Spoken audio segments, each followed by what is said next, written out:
Trivedi leading BJP charge against the latest revelations, or rather the allegations that have come to fore based on ED's note linking Bhupesh Baghel to the Mahadev app scam. Now, what was the audio that Sudhanshu Trivedi was talking about? Here is it for our viewers. Mahadev book का owner मैं ही हूँ। ये आपको document दिखा दिया है मैंने, और 2021 में इसको मैंने चालू किया था। ये उसका पूरा डॉक्यूमेंट्स है।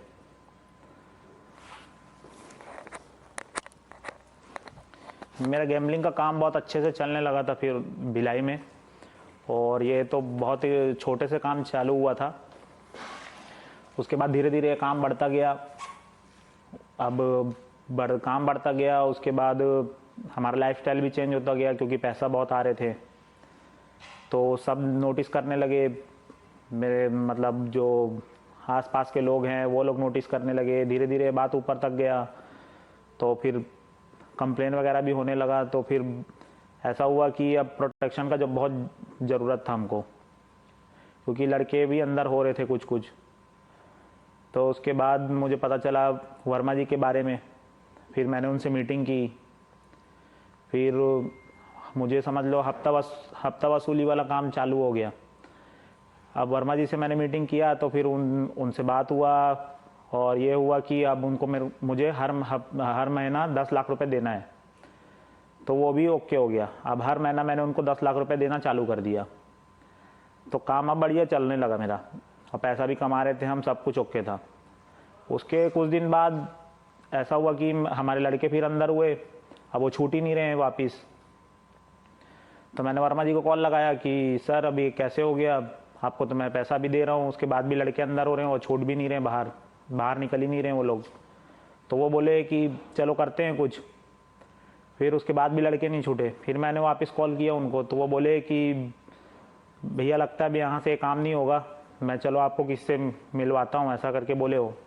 मैं बोला ठीक है सर मिलवा दीजिए, बस लड़के लोग को बाहर निकलवाना है। तो वो मेरे को लेके गए, साथ में लेके गए रायपुर। मैं बोला ठीक है मिलवा लो भैया जिससे भी मिलवाना है। तो वो मेरे को लेके गए, साथ में लेके गए रायपुर। मैं बोला ठीक है मिलवा लो भैया जिससे भी मिलवाना है। तो वो बोले कि चलो अब मिलवाता हूँ। हम गए साथ में, वहाँ पर सीएम सर और बिट्टू भैया से हमारा मीटिंग हुआ। ये चीज़ का मैंने पूरा अपना लिख के दे दिया है उसमें रिटर्न स्टेटमेंट में कि क्या हुआ वहाँ, कैसे हुआ, क्या किस बात का डील हुआ, हर चीज़ का स्टेटमेंट मैंने दे दिया अपने रिटर्न डॉक्यूमेंट में।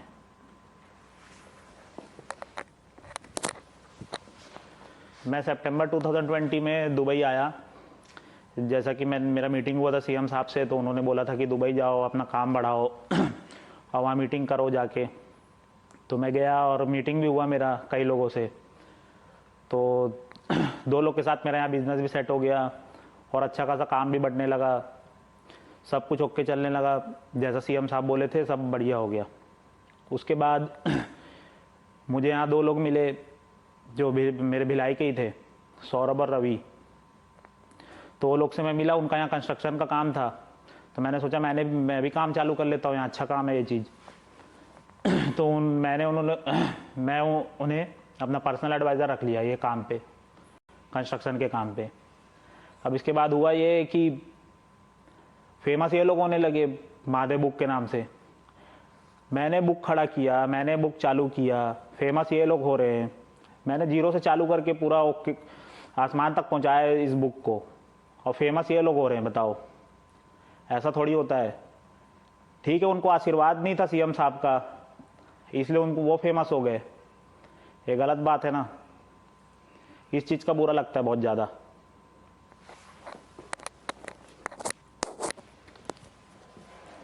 एक बात बता रहा हूँ आपको, हमारे सीएम साहब का एक आदत है बघेल जी का, कि वो कुछ दिन में पलटी मार देते हैं, और ऐसा मेरे साथ हुआ है। जब उन्होंने मुझे दुबई भेजा कि वहाँ जाके अपना काम सेटल करो, लोगों से मिलो, तो मैं गया, मिला भी, और मेरा काम भी बहुत अच्छा सेट हो गया। उसके बाद हुआ ये कि कुछ दिन तक तो अच्छा चला, उसके बाद फिर प्रॉब्लम आने लगा मेरे काम पे। हमारे लोग अंदर होने लगे, और छूट ही नहीं रहे वो लोग। मैं फ़ोन पे फ़ोन लगाया जाता हूँ, परेशान हो रहा हूँ। तो वापस मैंने वर्मा जी को फ़ोन लगाया, तो बोले कि चलो ठीक है, आप भिलाई आ जाओ, आपका मीटिंग कराते वापस से। अब मैं डर से पहुंच गया भिलाई कि लोग बाहर आ जाएंगे करके। तो वर्मा जी से मैं मिलने गया।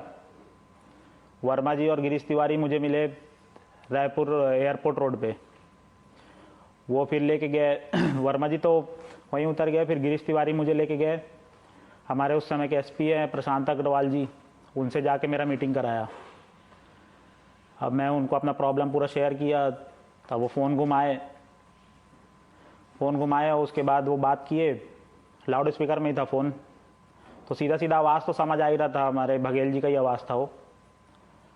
तो पूरा प्रॉब्लम बताने के बाद उन्होंने वहाँ से ये बोला कि कैसे रे सोनी, तेरे को मैं वहाँ भेजा था दुबई काम सेट करने के लिए, तू तो मालिक बन के बैठ गया है, शेख बन गया क्या वहाँ का। अब मैं कुछ बोल ही नहीं पाया, एकदम मुंह उदास सा हो गया। तो मैंने यही बोला कि सर हम तो छोटे आदमी हैं, आप बताओ क्या करना है, जैसा बोलोगे हम वैसा करेंगे।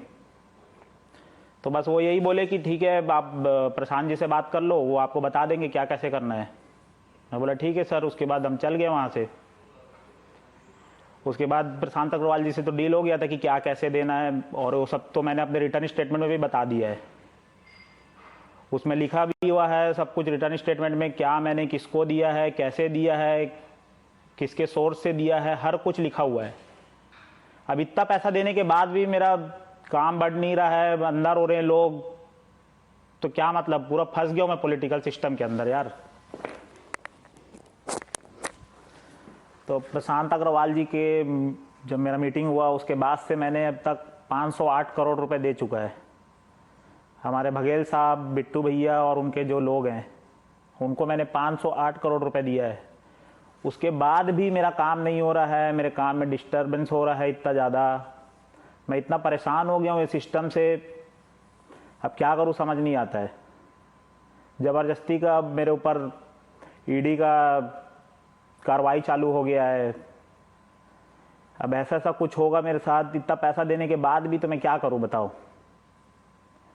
अब बस मेरा यही लास्ट रिक्वेस्ट है हमारे इंडियन गवर्नमेंट से कि वो बस इतना हेल्प कर दे मेरी कि मैं अब फंस चुका हूँ इस पॉलिटिकल सिस्टम में, मैं इससे बाहर निकलना चाहता हूँ। और आपको जैसा एविडेंस चाहिए, जैसा प्रूफ चाहिए, मैंने जैसे जैसे पैसा उनको दिया है, हर चीज़ का मेरे पास एविडेंस, प्रूफ, हर चीज़, एक एक चीज़ पड़ा हुआ है। तो मैं यही चाहता हूँ कि बस मेरा हेल्प कर दीजिए वहाँ से। मैं भी इंडिया जाना चाहता हूँ वापस। अब मुझे डर लगता है यहाँ से इंडिया जाने में, मैं वहाँ जाना चाहता हूँ वापस, वहीं रहना चाहता हूँ, लेकिन मेरा हेल्प कीजिए, यही रिक्वेस्ट है मेरे इंडियन गवर्नमेंट से यार। We once again want to reiterate, we haven't been able to verify the veracity of this video that has been put out. Sensational allegations there being leveled there by the man who you see on your screens. Bhavtosh, first of all, tell us who exactly is Shubham Soni. We've heard about Saurabh Chandrakar, we've heard about Ravi Uppal. Now suddenly comes this man who claims to be the owner of Mahadev app. Well, as far as Shubham Soni is concerned, for the first statement that was released by Ravi Uppal and Saurabh in October, they claimed that the real owner of Mahadev app is Shubham Soni, and that he's living in St. Vincent Island. And in the remand note that was submitted by the Enforcement Directorate last Friday, which created a political controversy, the ED has claimed that in his email statement that has been submitted to Enforcement Directorate, he claimed that he also claimed that he is the owner of Mahadev app, and as a protection money, he has paid around 508 crore or 508 crore rupees to the political advisor of Baghel, the Chief Minister of Chhattisgarh, and he has said that this protection money was paid over a period of time. Shubham Soni has admitted both in the video that we are playing out and as well as in his statement to Enforcement Directorate that he is the real owner of Mahadev app. Shubham Soni is presently in St. Vincent Island. That's what he is claiming. He has said that he will cooperate with the investigating agency. He has further said that his men or his associates have been arrested by Chhattisgarh police, and because they were being repeatedly arrested, he had no option but to pay protection money. Remember, Priya, this case has been in the news for a very long time, since August, when Enforcement Directorate started carrying out its investigation. And ED had in fact arrested a sub-inspector as well as a police constable who on record have admitted that they were in fact taking the protection money. Chhattisgarh police has also registered FIRs, as well as Andhra Pradesh police have also registered various FIRs, and taking cognizance of those FIRs, Enforcement Directorate started carrying out its own investigation. ED's investigation revealed that in a very complex web, protection money was allegedly being paid by people who were running Mahadev app. And this money, according to ED, was going right to the top to Chief Minister Chhattisgarh office. Now, Chief Minister has completely denied this allegation and said this is all because of political vendetta. Right. Baghel has said that we were the ones who had instigated, who had first started the investigation in this case. Why would we do so if we were an accomplice in any way? We will explore the political fallout of what has just come to light on the other side of this break. Stay tuned.